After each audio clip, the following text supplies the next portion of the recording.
मुझे लगता है कि जो मोबाइल था वो उसको हीट होने की वजह से वो रुक गया, तो लैपटॉप लगाने में थोड़ा समय लगा और मुझे लगता है कि इस वक्त जो हीट है उसकी वजह से शायद ये मोबाइल बंद हो गया। इसके लिए मैं क्षमा ही मांग सकता हूँ। एक फ्लो ऑफ थॉट होता है वो टूट जाता है। मुझे उम्मीद है कि आप तमाम सारे लोग जो हैं इस बीच में जो कैमरे से मोबाइल से दूर हो गए होंगे वो दोबारा से कनेक्ट कर लें अपने आप को। तो बात यहां पे थी कि मैं किस तरीके से उस वक्त के दौर की बात बता रहा था आपको कि प्रोफेसर हरबंश लाल शर्मा को अलीगढ़ मुस्लिम विश्वविद्यालय ने कुर्सी पे सर सैयद के बैठने नहीं दिया। अब मैं इस बैकग्राउंड से निकल के आया और आने के बाद मैंने दिल्ली में जो भी कुछ अपने जीवन का स्ट्रगल होता है वो सब करते मैंने भी किया। वो पत्रकारिता में भी मैंने देखा कि जिस पर्पस से मैं आया था वो पर्पस तो मुझे लगता नहीं था कि पूरा होगा, लेकिन लगातार मैंने यहां देखा कि यहां भी खूब चरम पर कास्टवाद भी चरम पर है यहां, और आइडियोलॉजी के नाम पर भी जो बैंकरप्सी है वो भी मुझे समझ में आती थी। तो एक पहले से सेट नैरेटिव था, उस नैरेटिव में अगर आप काम कर सकते हैं तो आप बड़े पत्रकार हैं, आप महान पत्रकार हैं, और उस सेट नैरेटिव के खिलाफ अगर आपकी कोई राय है, तथ्यों पे है, तो आपको तब भी तरजीह नहीं दी जाती। एनीवे, लेकिन उसमें 25 साल गुजारे, उस पूरे दौर को देखा और उसके बाद फिर इस्तीफा दिया और फिर लगा कि देश के सामने अपनी बात रखेंगे, पूरी ताकत और ईमानदारी से रखेंगे। अगर देश को अच्छा लगेगा तो इस बात को कहेंगे, नहीं तो कोई हमारी मजबूरी नहीं है, कोई हमारा प्रोफेशन नहीं है कि हमको कोई इससे कमाई करनी है, इससे कोई नया चीज खड़ा करना है।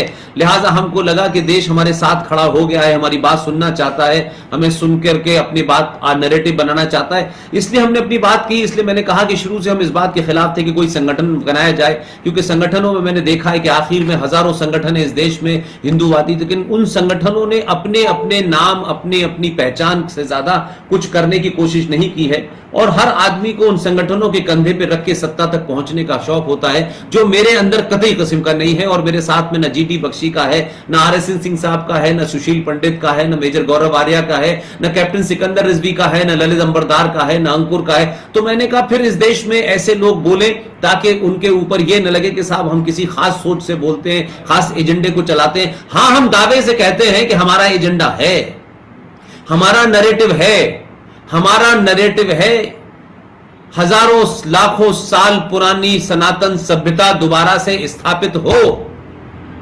सनातन स्थापित हो, भारतवर्ष के गद्दार मारे जाएं, वो गद्दार किसी मुखौटे, किसी मजहब के अंदर हो, उनका सफाया हो। भारत भारत के संविधान से चलेगा, भारत किसी किताब से नहीं चलेगा, भारत भीड़ तंत्र के सामने नहीं झुकेगा। भारत की सेना और पुलिस का सम्मान हो, जो पुलिस पे पत्थर उठाए उसे गोली मार देनी चाहिए, जो सेना पे पत्थर मारे उसे गोली मार देनी चाहिए। इसमें उसका रंग, उसका मजहब नहीं देखा जाना चाहिए। हां, हमारा एजेंडा है और यही एजेंडा है और यही रहेगा मरते दम तक। हम अपने एजेंडे को नहीं बदलेंगे। वो किसके फेवर में है, किसके फेवर में नहीं है, ये हमारा एजेंडा नहीं है। ये कुछ लोग खुश हो जाएंगे, कुछ लोग नाराज हो जाएंगे। जिसको नाराज होना हो वो कल की जगह आज नाराज हो जाए। हम अपने कल के किसी की खुशी के लिए वर्तमान को खराब नहीं कर सकते।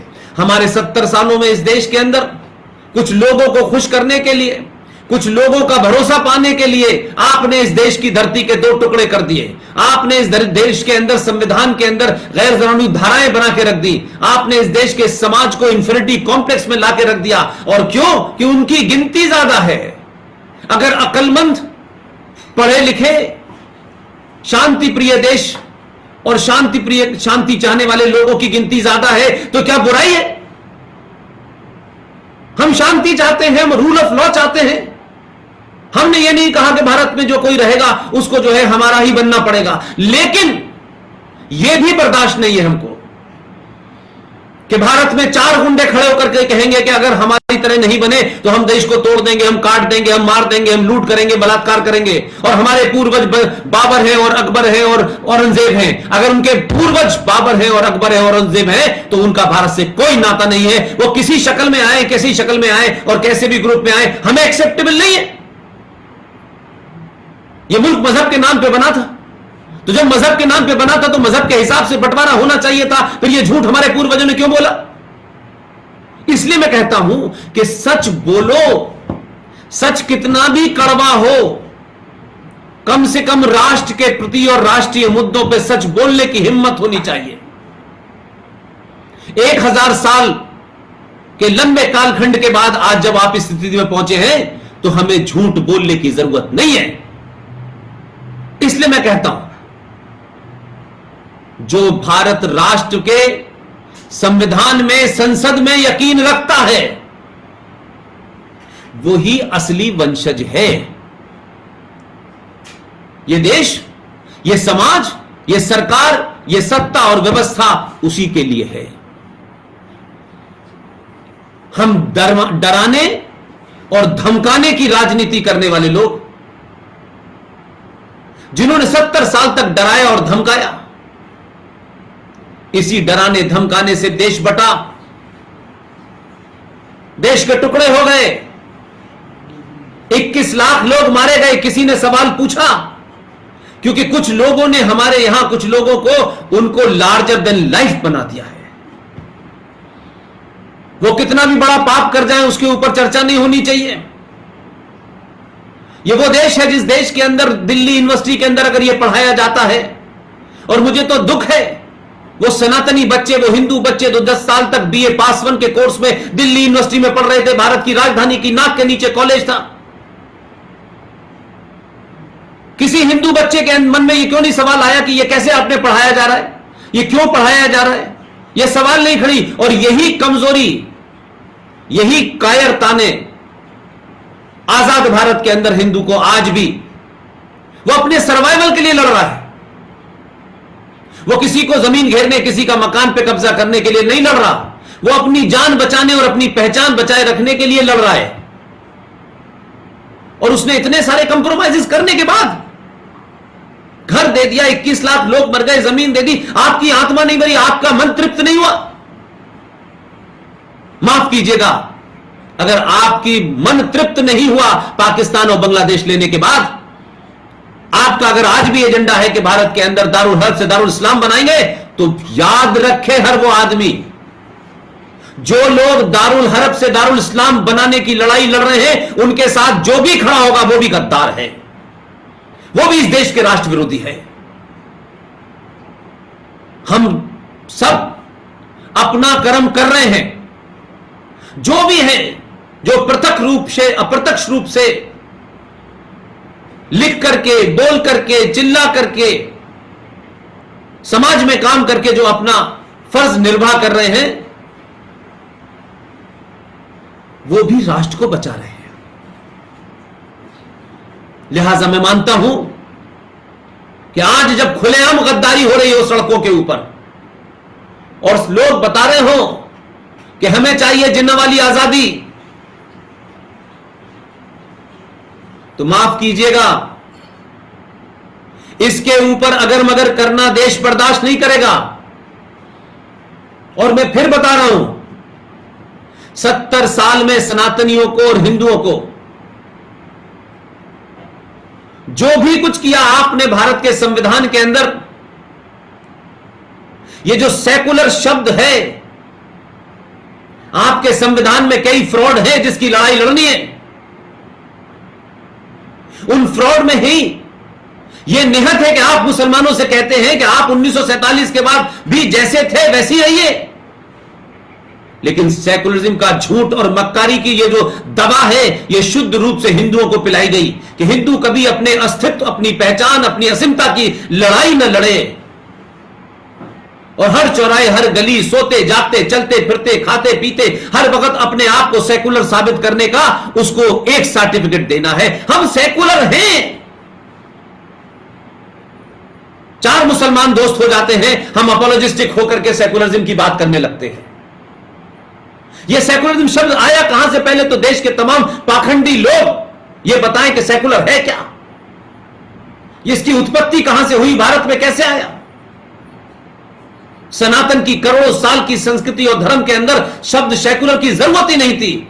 दुनिया में आज भी हमसे ज्यादा बड़ा कोई सेकुलर नहीं हो सकता, लेकिन एक मक्खारी भरा शब्द एक आइडियोलॉजी को उसमें इंसर्ट किया गया और बताया गया कि आपको सेकुलर रहना है और इसी फ्रेमवर्क में रहना है और ऐसे ही सेकुलर होना है। तो जिन लोगों ने यह परिभाषा लिखी है, हम सेकुलर वो नहीं होने चाहते।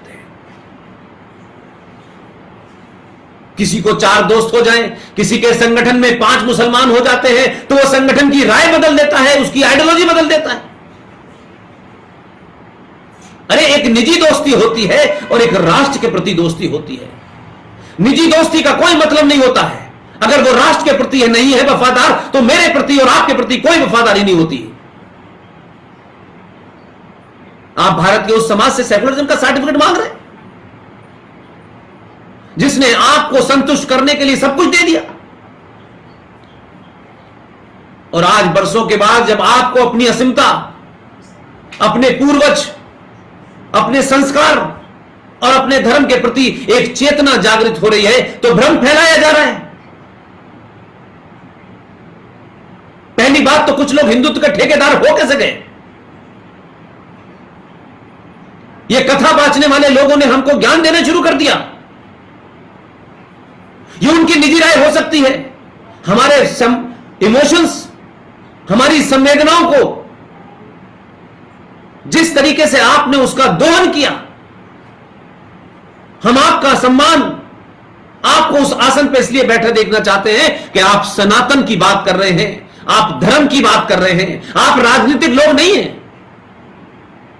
आपको यह नहीं बताना है कि मौला रे मौला क्या है और अली क्या है। यह ज्ञान देना है तो गेरुआ वस्त्र का चोला छोड़े और सफेद कपड़े पहने और बात करें समाज में। हमारी आपके साथ भावनाएं जुड़ी हुई हैं। आप हमारी भावनाओं पर चढ़कर के गद्दी के इतने बड़े उस पर पीठ पे बैठेंगे और वहां बैठ करके ज्ञान देंगे कि इसमें क्या फर्क चल रहा है। यह आपकी निजी राय नहीं हो सकती। और जब आप सार्वजनिक पद पे आ जाते हैं और सार्वजनिक जीवन में आ जाते हैं, तब आपका निजी कुछ नहीं होता।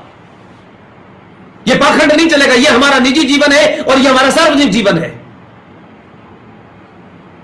कौन लोग हैं जो इस देश के अंदर इस तरीके का फ्रॉड फैलाने पे लगे हुए हैं? इसलिए मैं बार बार कहता हूं, आप कुछ लोगों को दुश्मन माने, लेकिन दुश्मन आपके अंदर बैठा हुआ है, आपकी सोच में, आपके विचार में, आपके आचार में है, आपके बिहेवियर में है। हजारों साल की गुलामी ने आपको कमजोर कर दिया, लेकिन पिछली 4 जनरेशन इस गुलामी की तरफ नहीं देखना चाहती। वो आज में जीना चाहती हैं और आज के मसले आज के हिसाब से तय करना चाहती है। आज का युवा ये सवाल पूछता है, भाई मेरा बाप सबसे ज्यादा टैक्स देता है, मेरी मां इनकम टैक्स देती है, हम बिजली का बिल भरते हैं, पानी का बिल भरते हैं, लेकिन 30 करोड़ लोग इस देश में न बिजली का बिल भरने को तैयार है, न पानी का बिल भरने तैयार है, और इस देश में आग लगा देंगे, बरसे तोड़ देंगे, स्टेशन जला देंगे। भाई ये क्या मतलब है? हमारी सब्सिडी से लोग हज भी करने जाएंगे, हमारी सब्सिडी से लोगों को खाना भी मिलेगा, गैस भी मिलेगी। भाई ये कब तक चलेगा? तो ये झूठ और पाखंड 21वीं सदी का युवा मानने के लिए तैयार नहीं है। इसलिए बात तथ्यों पे होगी, और जिसको ये तथ्य पसंद नहीं आते, जिनको इन तथ्यों से परेशानी होती है, वो फिर हमारे साथ नहीं है और हम उनके साथ नहीं है। अगर इस देश में जफरुल इस्लाम जैसा ब्यूरोक्रेट संवैधानिक पद पर बैठने के बाद, अगर उपराष्ट्रपति के पद पर बैठने वाला हामिद अंसारी मरदूद, मुनाफिक, मक्कार, दंगाई, जिहादी भारत के संविधान के उच्च पद पर बैठता है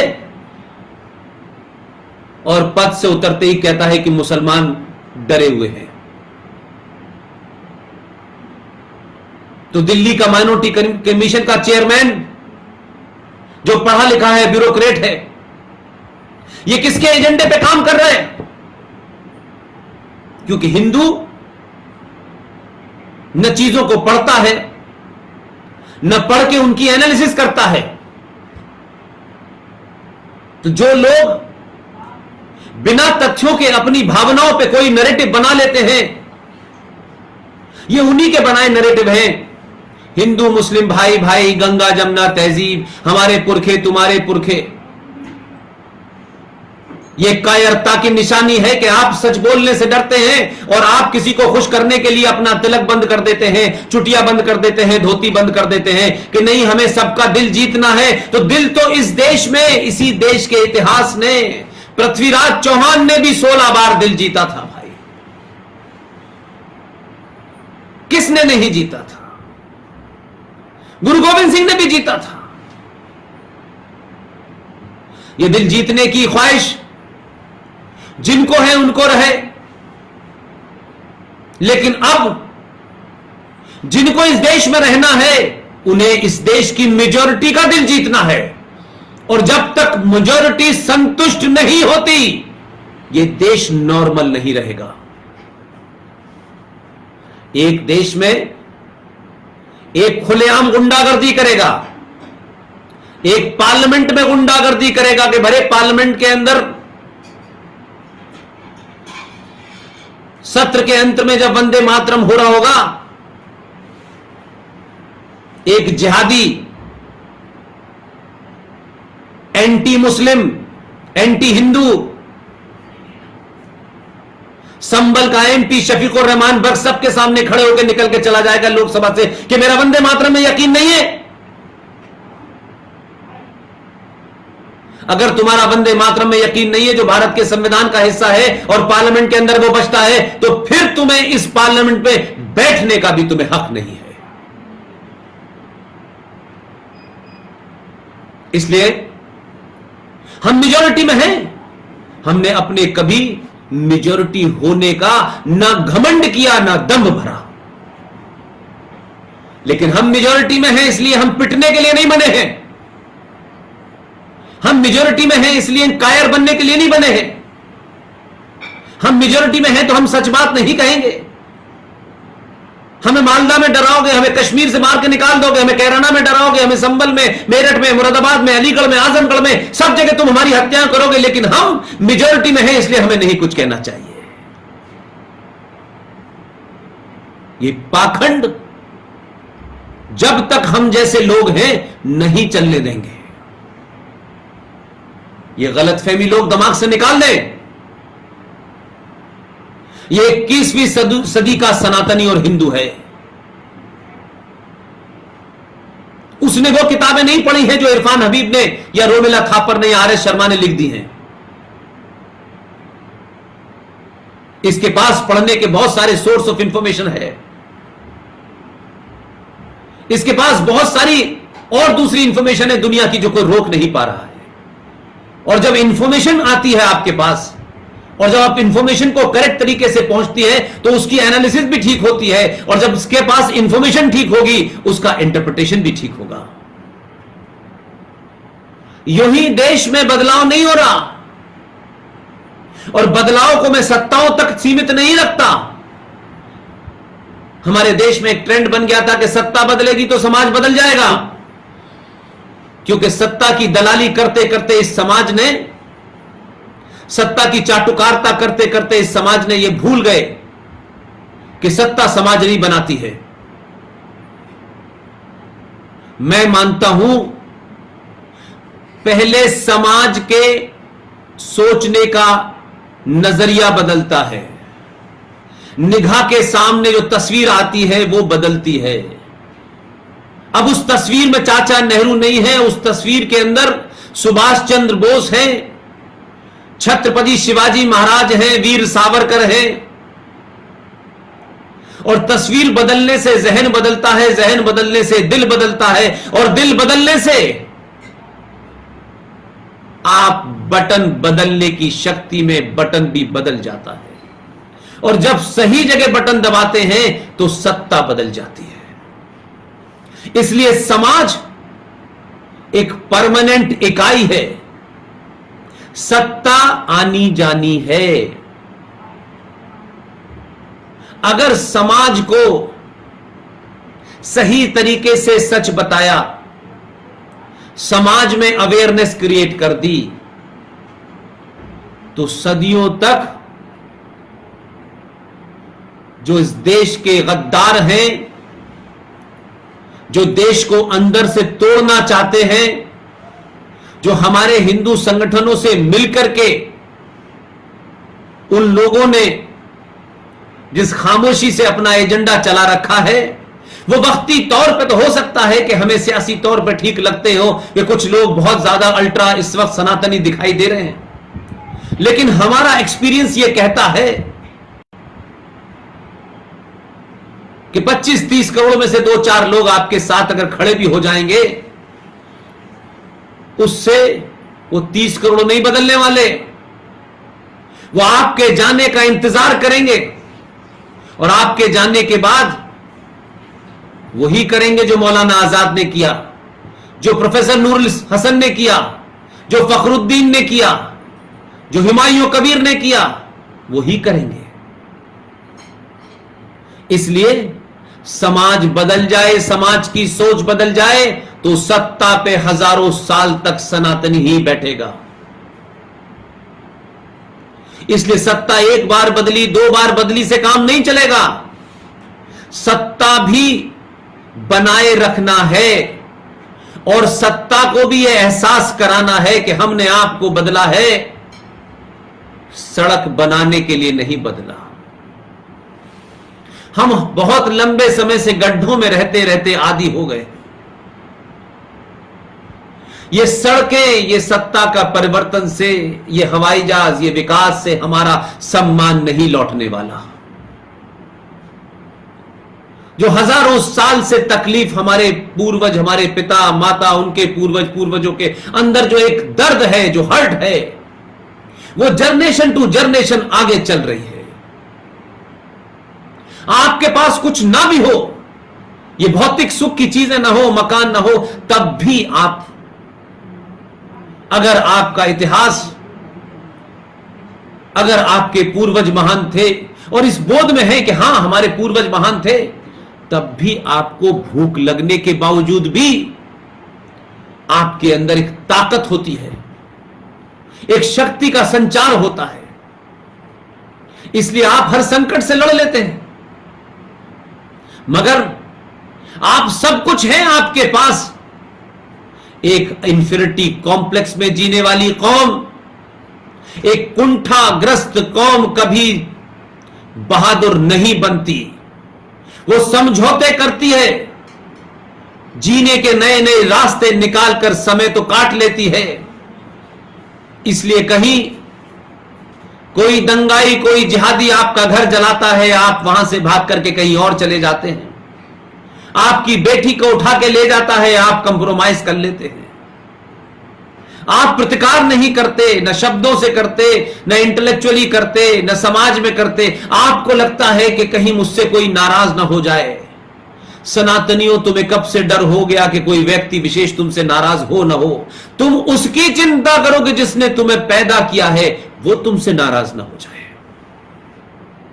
अगर तुम्हें उसकी नाराजगी की चिंता होगी तो दुनिया में कोई तुमसे नाराज हो जाए, उसका कोई फर्क नहीं पड़ सकता। इसलिए मैंने कहा कि आज मैं देखता हूं छोटी छोटी बात पर, नहीं साहब हमें ऐसा रहना है, ऐसा दिखना है, हमें ऐसा नहीं कहना, हमें फला करना है, मैं इसमें यकीन नहीं रखता।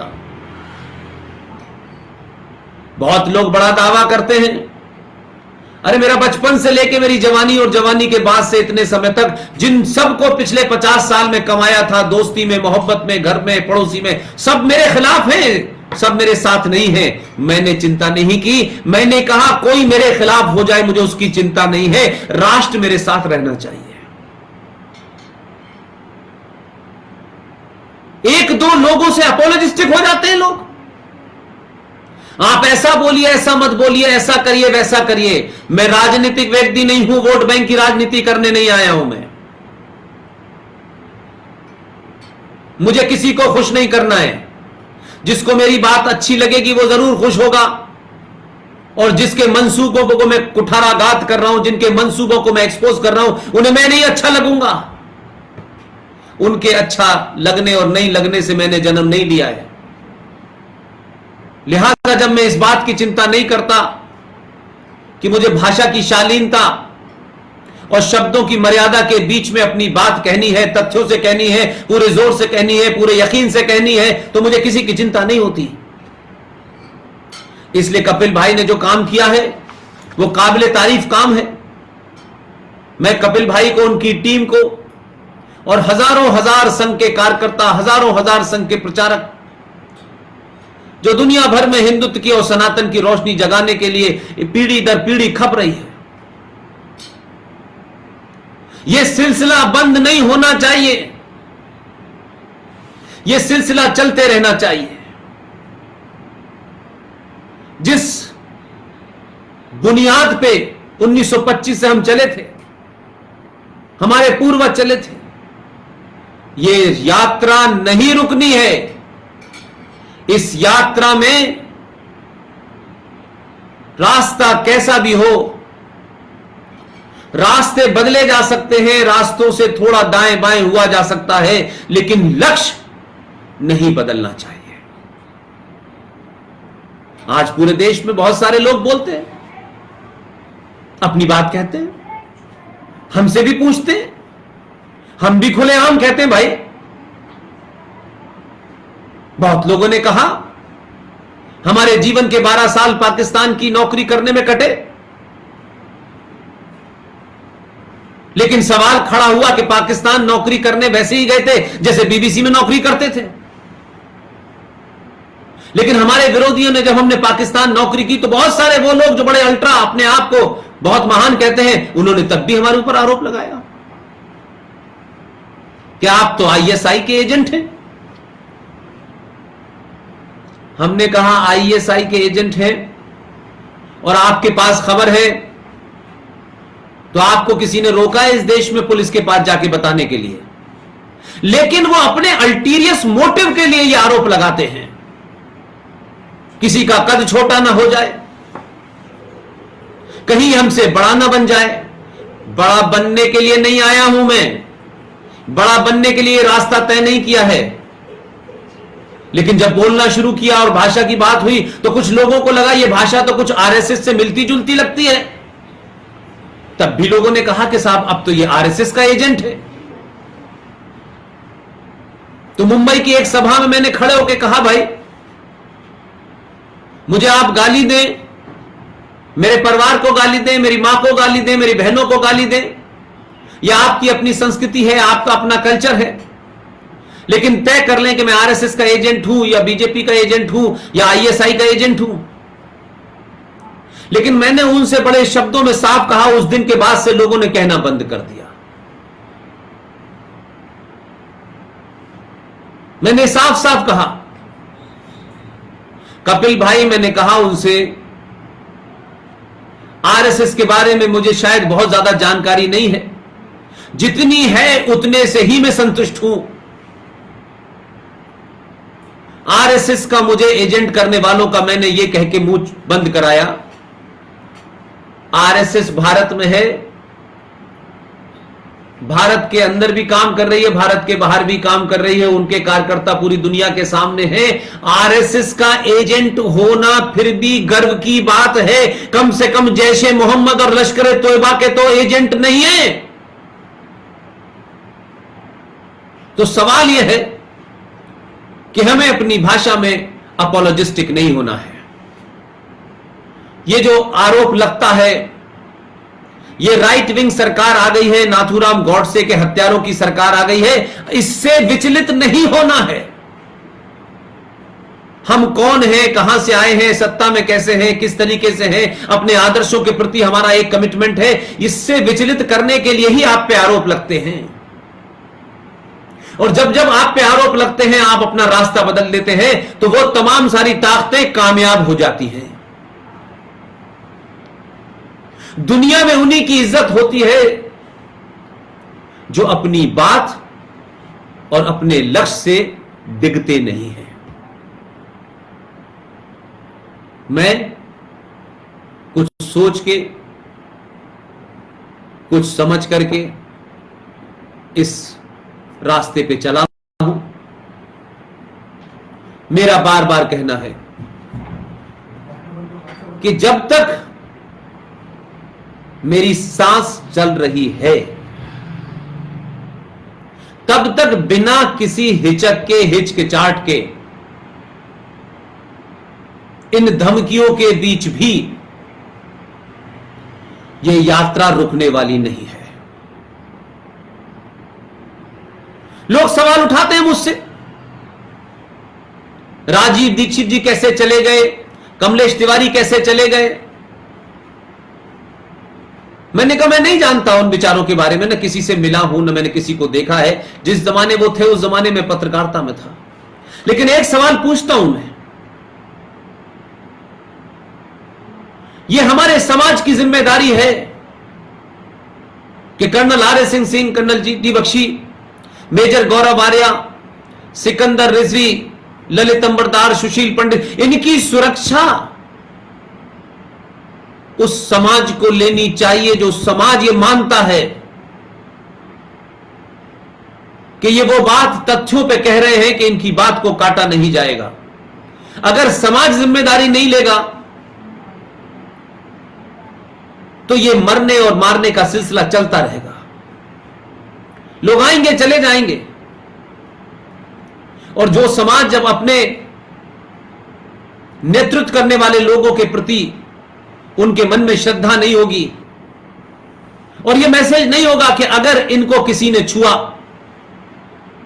तो समाज में इसका बड़ा रिएक्शन होगा, और अगर आप ये एहसास कराने में दूर रहे तो यह सिलसिला रुकेगा नहीं। स्वामी श्रद्धानंद की हत्या हुई, यह सिलसिला तब से चल रहा है। इसलिए पालघर की हत्या से पहले की घटना को भी हमें याद रखना चाहिए कि इस देश में एक विदेशी महिला आती है, कैसे वो इस देश के सत्ता के सबसे बड़े परिवार में इंडक्ट होती है, और उस परिवार में आने के बाद इंदिरा गांधी चली जाती है, उसका देवर चला जाता है, फिर उसका पति चला जाता है, और फिर किस तरीके से 10 साल तक अप्रत्यक्ष रूप से वो राज्य करती है। लेकिन जो लोग पालघर की घटना पे चिंता है, चिंता होना चाहिए, लेकिन सवाल सबसे बड़ा क्या है? पालघर की घटना वहां हो रही है, उन ताकतों के जमीन पर हो रही है, इसलिए हमें अचंभित नहीं होना चाहिए। हमें इस बात का मनन जरूर करना चाहिए कि हमारे सनातनी धर्म के 4 शंकराचार्यों में से एक शंकराचार्य को तमिलनाडु की उस वक्त मंत्री के ऊपर दबाव और ब्लैकमेल करने के बाद दिल्ली से एक भारत विरोधी ताकत जो सत्ता के संस्थान में 10 साल से बैठी थी, उसके कहने पर शंकराचार्य जी को, भारत के इतने महान पुरुष को, जो हमारी नाक है, हमारा सर है, हमारा सम्मान है, उनको जिस तरीके से फंसाया गया और फंसा करके उनको बलात्कार के केस में डाला जेल में, उनकी मृत्यु हो गई, समाज नहीं बोला। वो प्रतिक्रिया जो आनी चाहिए थी देश के अंदर, वो नहीं आई। देश के खिलाफ गद्दार जो सत्ता में भी हैं, जो संसद में भी हैं, जो व्यवस्था में भी बैठे हुए हैं, हमने उनके प्रति प्रतिकार नहीं किया और छोड़ दिया कि सारा काम सरकार का है।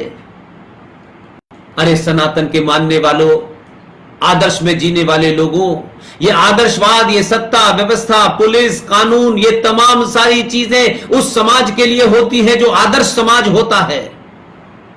आप आदर्श समाज में नहीं रह रहे हैं, आप एक भीड़ तंत्र में हैं, जहां चंद लोग आपकी बस्ती की बस्ती लूट लेते हैं। चंद लोग सरकारों को डराते हैं, न्यायपालिका को डराते हैं, संसद को डराते हैं।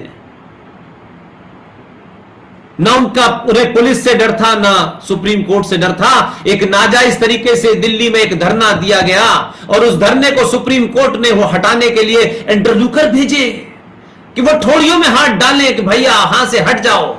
क्या इस देश में आपने हिंदुओं और सनातनियों कोई दूसरा धरना कभी देखा कि वो धरना हो रहा हो और सुप्रीम कोर्ट ने आपसे आदमी भेजा हो कि आपकी मांग क्या है, आप क्यों हटेंगे और नहीं हटेंगे?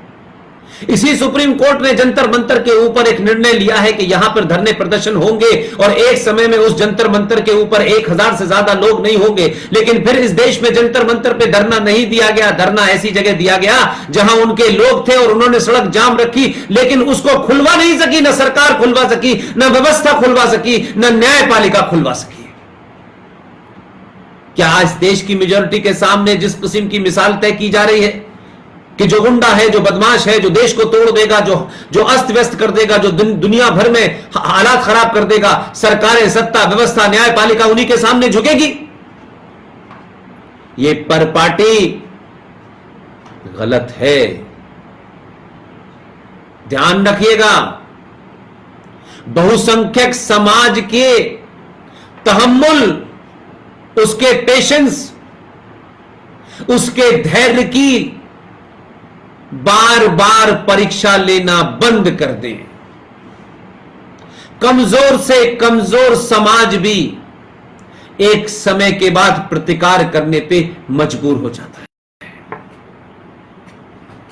इसलिए समाज में जो जागृति आ रही है, कुछ लोग उससे वो चाहते हैं कि ऐसे ही कूप मंडूक हिंदू बरा रहे, लेकिन दंगाई देश तोड़ने वाले गद्दार ताकतवर बने, मजबूत बने, इसकी चिंता में लोग पतले हुए जा रहे हैं।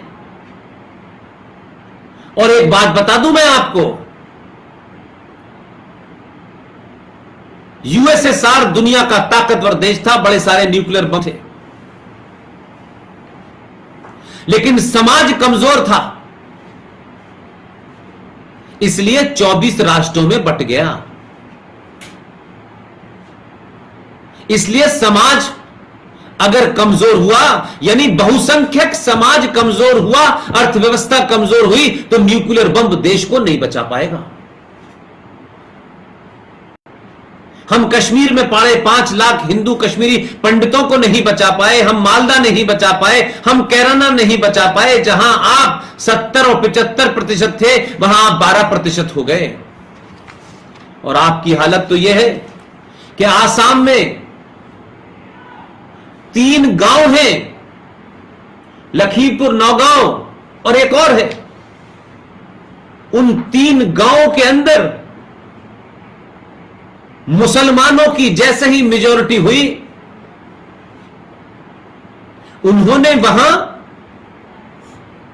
एसडीएम और व्यवस्था पर दबाव डाला कि अब से संडे नहीं फ्राइडे माना जाएगा। अप्रत्यक्ष रूप से चाहे अनजाने उन 3 गांवों के अंदर शरिया लागू हो गया। लेकिन आसाम में हुआ है, किसी गांव में हुआ है, हमें क्या प्रॉब्लम है? जब तक आग हमारे घर पे नहीं आएगी तब तक हम नहीं बोलेंगे। और हम तो ऐसे लोग हो चुके हैं कि इसी दिल्ली के अंदर अंकित सक्सेना की तलवार से हत्या कर दी गई खुलेआम, डॉक्टर नारंग को मार दिया गया। यह चिंता का विषय नहीं बना हमारे यहां। ये बात यूएनओ तक नहीं गई, लेकिन वो झूठ मक्कारी पे किसी ने अखलाक को मार दिया था, वो यूएनओ में भी चली गई, वो अमेरिका भी चली गई, वो बिहार के चुनाव में भी चली गई। एक चैतन्य समाज ही सत्ता पे बैठने वालों और व्यवस्था में काम करने वालों पे दबाव बनाता है। और इसलिए दबाव नहीं बनाता कि हमारी गलत बात को मानो, यह दबाव बनाता है कि जो है नियम उसे लागू करो। हम वो भी नहीं कर पा रहे।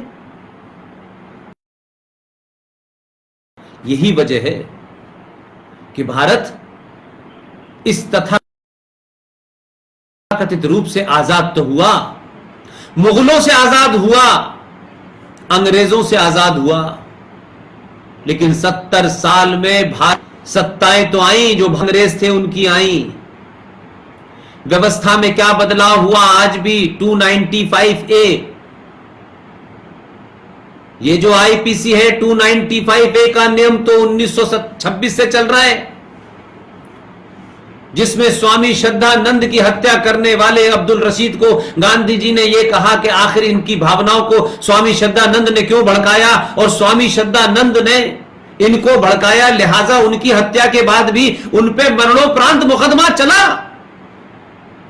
ये 295A जिसकी वजह से आज कई पत्रकारों को फंसाया जा रहा है, आज कई राष्ट्रवादी ताकतों को जगह जगह फंसाया जा रहा है कि साहब इनकी स्पीच से लोगों की भावनाएं भड़कती हैं। तो मैं बताता हूं मेरी भावना किससे भड़कती है।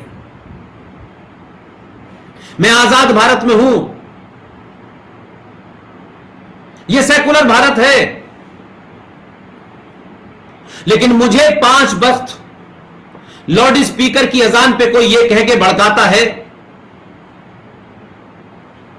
कि मैं और मेरे अल्लाह के सिवा कोई दूसरा इबादत के लायक नहीं है, तो मैं इसे एक धमकी समझता हूं सेकुलर भारत के अंदर। अगर यह किताब आपकी कहती है तो अपने घर पे कहिए, लेकिन लाउड स्पीकर लगा करके इस देश में बहुत से ऐसे लोग हैं जो बहुलवादी समाज में यकीन रखते हैं, जो आपके पैगंबर और उसमें यकीन नहीं रखते, और आपकी यह थ्योरी है कि अल्लाह के सिवा किसी की इबादत नहीं हो सकती, तो बहुत सारे ऐसे भी हैं जो अल्लाह की भी इबादत नहीं करते हैं, तो उनके लिए जगह नहीं है। तो 5 वक्त आप मुझे धमकाएंगे, आज इस सेकुलर भारत में चिल्ला चिल्ला करके मुझसे कहेंगे कि आप ये बात मानिए। मेरी भी भावनाएं भड़कती हैं, ये बंद होना चाहिए। एक तरफा भावनाएं इस देश में कदर करते करते देश का हिस्से टूट गए, लाखों लोग मर गए, फौज में हमारे लोग ही मरते हैं, पुलिस में हमारे लोग ही मरते हैं। हम आतंकवादियों से भी निगोशिएट करते हैं। हम उन आतंकवादियों के पैरोकार संसद में पहुंचते हैं, विधानसभाओं में पहुंचते हैं, हम उसके बाद भी एडजस्ट करते हैं। लेकिन यह गलतफहमी है कि ताजमहल की टिकट बिकती है, उससे भारत सरकार चलती है। तो जिनको ताजमहल इसलिए प्यारा है कि ये किसने बनाया, जिनको बाबर प्यारा है, औरंगजेब प्यारा है, भाई मेरे वो औरंगजेब को चाहने वाले औरंगजेब के साथ चले जाएं। औरंगजेब गद्दार था, देश के खिलाफ था, एक आतंकी मुसलमान था, जिहादी मुसलमान था, जिसने भारत को तोड़ा, यहां की जमीनों को बांटा, मंदिरों को तोड़ा, इस यहाँ की संस्कृति को तोड़ा। वो भारत का नहीं हो सकता, जो उनको मानेगा वो भी भारत का नहीं होगा। लिहाजा आज जिस तरीके से बातचीत में क्रम टूटा और गर्मी के कारण वो मोबाइल बंद हो गया, उस विलंब के लिए मैं माफी चाहता हूं। लिहाजा मेरी आप सबसे विनती है, कमल भाई से गिनती है कि आप जो कार्य कर रहे हैं उसे पूरी ताकत से करिए। न किसी से डरने की जरूरत है, न किसी को खुश करने की जरूरत है। सिर्फ राष्ट्र आपसे नाराज ना हो, इसकी चिंता करिए। और आपने मुझे बुलाया, इस देश में मुझसे भी बेहतर बोलने वाले, इस देश में मुझसे भी ज्यादा अच्छी काम करने वाले लोग मौजूद हैं। आप RSN सिंह साहब को बुलाएं, आप GD बख्शी को बुलाएं, गौरव बारिया को बुलाएं, शिफाली वैद्या को बुलाएं। ये तमाम सब लोग अपनी अपनी भाषा में, अपने अपने तरीके से इस देश में जिन हिंदुओं का, जिन सनातनियों का, जिन भारतवंशियों का, जिन्हें हजारों साल की सभ्यता पे यकीन है, जिन्हें सनातन में यकीन है, जो भी कार्य कर रहे हैं उन्हें मैं प्रत्यक्ष रूप से जानूं या अप्रत्यक्ष रूप से जानूं, कम से कम मैं कुछ नहीं कर सकता तो एक बात मैं आपसे कह के अपनी बात खत्म करता हूं। आप किसी को निजी तौर पे जानते हैं नहीं जानते हैं, इसका महत्व नहीं है। और आज के युग में निजी तौर पे मुलाकात की भी जरूरत नहीं है। और क्या वजह है कि आज आप मुझसे बात कर रहे हैं और आपके सामने साथ में इतने सारे लोग जुड़े हुए हैं। मैं उनको जानूं या न जानूं, लेकिन वो मेरे विचार जानते हैं और मैं आपके विचार जानता हूं। यही सबसे बड़ा महत्वपूर्ण है। लेकिन इसीलिए मैं फिर बात अपनी कहता हूं कि अगर वो शख्स जो बोल सकता है वो बोले, जो लिख सकता है वो लिखे, जो चिल्ला सकता है वो चिल्लाए, और अगर इन सब में भी वो नहीं कुछ करने में समर्थवान है तो जो चिल्ला रहे हैं उनके साथ खड़े हो जाइए। ये मत पूछिए कि मैं पुष्पेन जी को नहीं जानता, मैं RSN सिंह साहब को नहीं जानता, मैं शिफाली वैद्या को नहीं जानता। इसकी महत्व नहीं है। अपने लोगों की पीठ पीछे खूब तारीफ कीजिए, उनके सामने कीजिए जिनसे इन लोगों को चिढ़ है। यह तारीफ ही करोड़ों रुपए में मिलती है, इसे कोई खरीद नहीं सकता है। इसलिए हम कहां बैठे हैं, कहां नहीं बैठे हैं।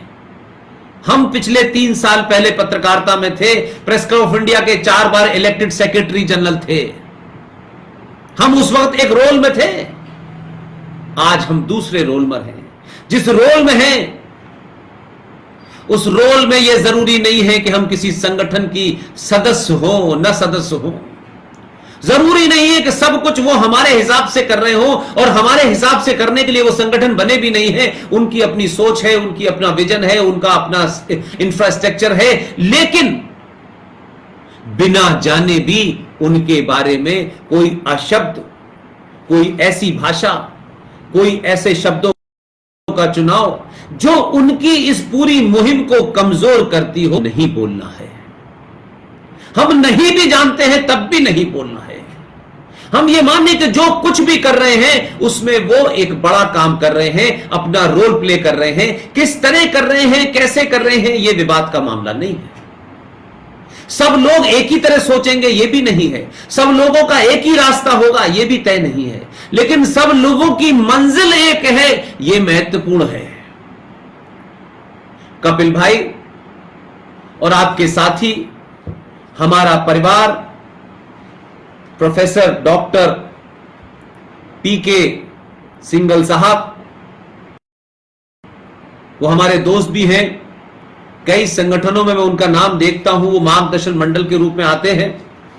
सारे लोग, राजीव भाई, मेजर भाई, कपिल भाई, योगेश सैनी साहब, राजकुमार गोयल जी, आपका बहुत बहुत धन्यवाद कि आपने मुझे सुना और मुझे मौका दिया कि मैं अपनी बात आप तक कह पाऊं। मेरे विचार बड़े सख्त हैं, एकदम साफ हैं। मैं कभी भी कोई बात किसी किस्म मुलम्मे में लपेट के नहीं कहता। जो है वो है और जो नहीं है वो नहीं है। ये ब्लैक एंड व्हाइट का दौर है, ये ग्रे एरिया का दौर नहीं है। मैं वो भी हूं, मेरा नाम शब्बीर कुमार है, या तो मैं शब्बीर हूं या मैं कुमार हूं। ये जो मुनाफकत है ये नहीं चलने वाली है। मेरा नाम ये है, मुझे आपसे कुछ लेना नहीं है। अच्छा लगता है तो मेरे नाम को और मेरी पहचान को और मेरे संस्कारों को और मेरे धर्म को आप एक्सेप्ट करें, उसी में मैं आपके लिए नहीं बदलूंगा और आप मेरे लिए नहीं बदलिए।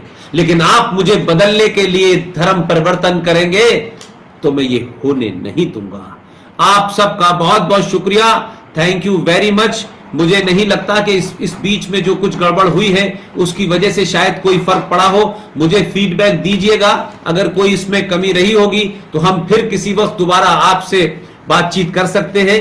ये बातचीत का सिलसिला टूटना नहीं चाहिए, चाहे इस बातचीत में अलग अलग लाएं, अलग अलग समय पे आए, ये सिलसिला चलता रहे और इस देश के गद्दार, इस देश के दुश्मनों को लगातार इस बात का एहसास हो कि 1000 साल के बाद एक हिंदू राजा इस धरती की गद्दी पे बैठा है और वो राजा संविधान से इस देश को चलाएगा, किसी किताब से नहीं चलाएगा, किसी धर्म के मजहब के सामने नहीं झुकेगा, किसी गुंडों के सामने नहीं झुकेगा। वहां उसे संसद में कोई झुका सकता है न संसद के बाहर झुका सकता है। इस देश की न्यायपालिका अपने तथ्यों पर फैसला करेगी। कुछ लोग न्यायपालिका को अगर नहीं मानेंगे, इस देश की सत्ता और व्यवस्था को नहीं मानेंगे, उसके लिए इस देश में उनका कोई जगह नहीं है। आप सबने मुझे सुना, एक बार फिर बहुत बहुत शुक्रिया, thank you very much.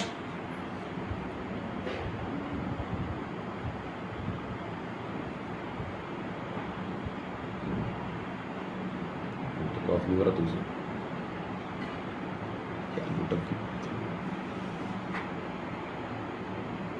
Live नहीं बंद हो रहा तुझसे।